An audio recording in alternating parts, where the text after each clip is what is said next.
Hello, Jessica Frost-Ballas here with the newest installment of the Interactive Cards by Jess series for Simon Says Stamp. I decided to celebrate Christmas in July with an interactive holiday scene, and today I'm creating a variation of a slider or pivot card using 2 acetate strips and a brad. So let's get started. First, I stamped the adorable reindeer and pile of gifts from Pretty Pink Posh's Reindeer Friends with intense black ink from Simon Says Stamp and colored them with Copic markers before die cutting them with the coordinating dies. I'll include a list of the Copic markers I used on the accompanying blog post.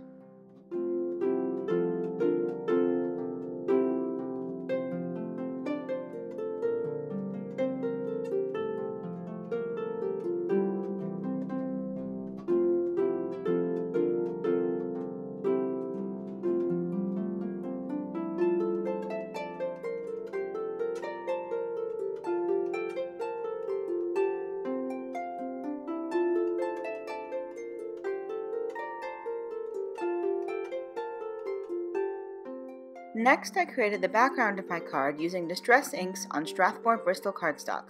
I blended chipped sapphire, blueprint sketch, and salty ocean distress ink to create an ombre background, and then added a touch of black soot to the bottom of the chipped sapphire for a little more depth.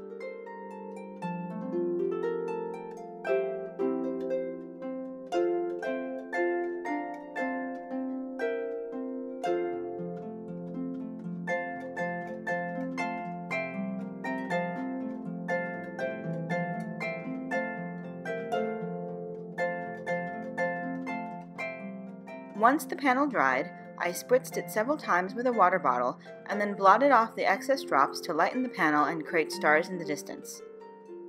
Then I placed my panel in a box and spritzed it with white spray from Altenew to create even more stars.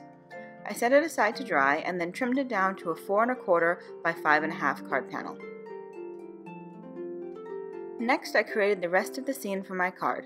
I die-cut the snow-capped mountains from Mama Elephant with dark gray and white cardstock and adhered them together.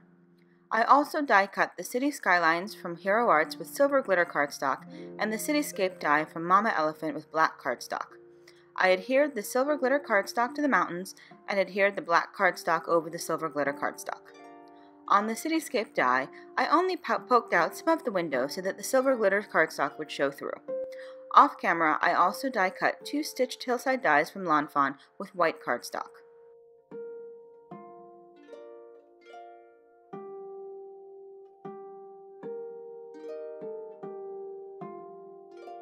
The trickiest part of this card is deciding where to place your main pivoting element, and it just requires that you play around with it a bit until you decide the best placement. To start, I arranged the reindeer on my card so that their noses were touching. Then I cut 2 thin strips of acetate, lined them up on top of each other, and placed them on a foam pad. I used the tonic craft pick to punch a hole through the center of the strips and then stuck a tiny brad through the hole. I temporarily closed the brad by folding down the wings and then made sure the strips could move freely. Next, I lined up the skylines over the dried distress ink background, trimmed off the excess glitter paper, and then adhered them to the card. As you can see, I ended up covering most of the lighter distress ink shades, so you could probably skip the salty ocean. Originally, I had considered making a taller, oversized card, which is why I had blended the entire panel, but changed my mind halfway through. I used my grid paper to mark the middle of the card panel under the black cityscape, and then punched another hole through the card using my craft pick on a foam mat. I poked the brad through the hole and folded the wings against the back of the card panel. Then it was time to experiment with placement. I wanted the reindeer to be mostly hidden when the acetate strips were pulled apart, but they shouldn't extend past the card panel, otherwise I wouldn't be able to cover them with the stitched hillside die. So I used a bit of washi tape to temporarily adhere the reindeer to the ends of the acetate strips and played around until I found the right position for them. Depending on the scene you create and the orientation of your card, horizontal is easier, but I like the look of a vertical night sky. You'll want your critters to be in a different position along the acetate, but generally for kissing or nose-touching critters like these, you'll want the acetate strips positioned closest to the critters' faces. As long as you use washi tape, you can reposition the critters until you find the perfect spot.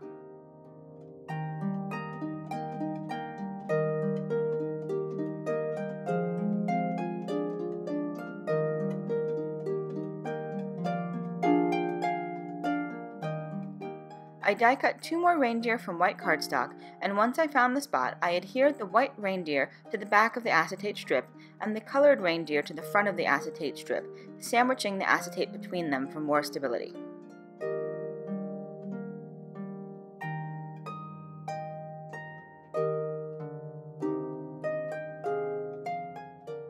Next, I stamped the sentiment from Lawn Fawn onto the stitched hillside with Versamark and heat embossed it with silver embossing powder.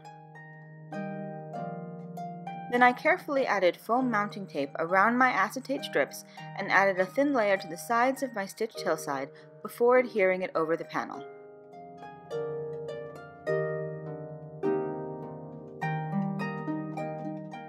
I decided to further hide my reindeer by adding the second stitched hillside piece behind my first panel. I simply trimmed it to fit and adhered it behind the hill. Then I added the pile of gifts.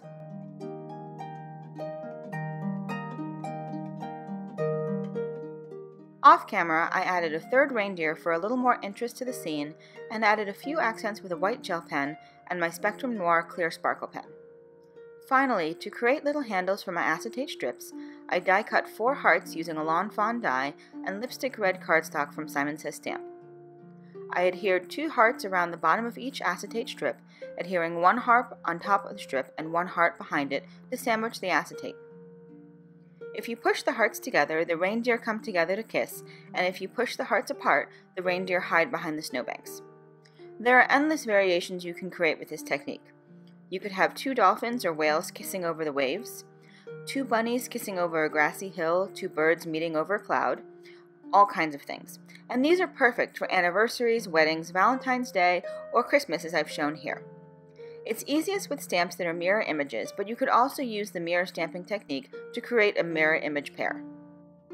And that's it. I hope this inspires you to try creating a Kissing Critters pivot card. Thanks for joining me today, and I'll be back next month with a new interactive card. Have a wonderful day, and until next time, happy crafting. Bye!